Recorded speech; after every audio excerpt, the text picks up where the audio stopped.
What's up, Suns Army? Darth Pascal here. Thanks for tuning into part 1 of the most disappointing games of the decade. In this video, we are going to be covering only numbers 10 through 6. In our next video, on Monday, we are covering 5 through 1, so stay tuned to see that.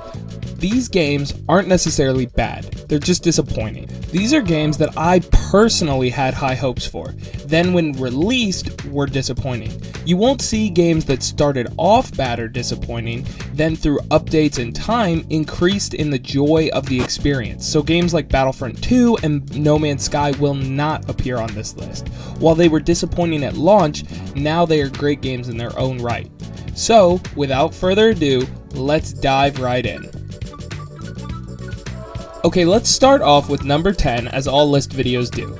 Halo 5 is kind of a weird game to rank on this list. While receiving mostly positive reviews, most casual fans would tell you that this is one of the most disappointing games of the decade. I was a huge fan of the multiplayer, however. For starters, 343 chose to exclude split-screen multiplayer and co-op campaign, something that was a staple throughout every single Halo game to that point. It was just an oversight. The campaign is where the game became a complete failure. It was utter nonsense, it was convoluted, and unless you read every single Halo novel, you'd have no idea what was going on. It's the first Halo campaign I had no urge to play more than once, or even with friends. I rushed through it on Heroic, beat it in 5 hours, and never touched it again. Although the multiplayer might be one of my favorite of the generations, and I'll go as far to say the best in the entire series, the campaign was so disappointing that it completely soiled most people's experience with this game. While the multiplayer was great, I rank it as number 10 on my list solely due to the major letdown of the campaign. So at number 9 we have Dark Void. This is a game you've never heard of or completely forgotten about. If you played it, chances are you've probably forgotten it within a year of playing it. The best way I can describe this game is, meh. The game is disappointing because I had such high hopes for it. When watching the trailer, it looked like it was going to be an Uncharted-esque game with free-flowing jetpack mechanics. This is before jetpacks were a big deal and being featured in many games. The problem with this game is you didn't get a jetpack until a decent way through the game. Once you did, you got sick of it quick. Both the combat and jetpack mechanics in this jetpack sections got old, repetitive, and stale very quickly. The story was unoriginal and felt like every action game you've ever played. Overall, the game was not engaging. The reason why it makes so high on my list is because my friends still make fun of me for saying this game was going to be good. And I was so wrong.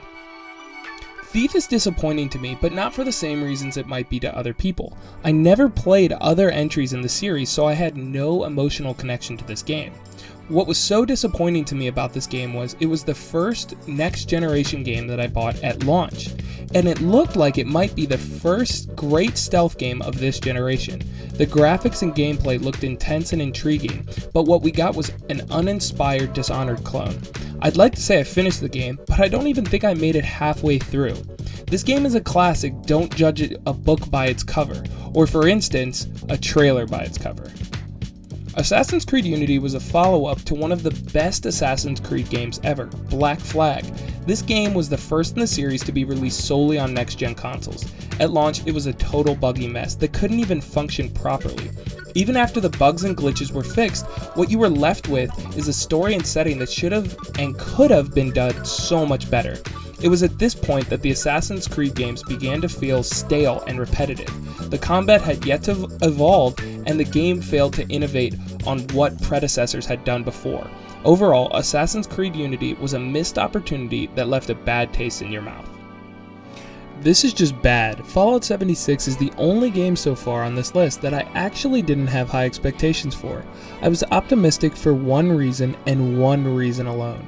It was being developed by my favorite developer of all time, Bethesda. But boy did Todd Howard foosroo-dah this one. It's like I asked for hot chocolate, and then they just pour the powder straight down my throat. The game is unfinished, it's broken, it's buggy, and it's glitchy. And it was also the first sign that Bethesda had shifted to the dark side. Skyrim gave them their first real taste of money, and those greedy SOBs wanted more. Thanks for watching. 5 through 1 will be released next Monday. We have some great videos coming at you all throughout the month of December, so if you're new, give us a like and maybe subscribe. Send us pictures of your dogs, follow us on Instagram, and join the Suns Army. We'll see you next week.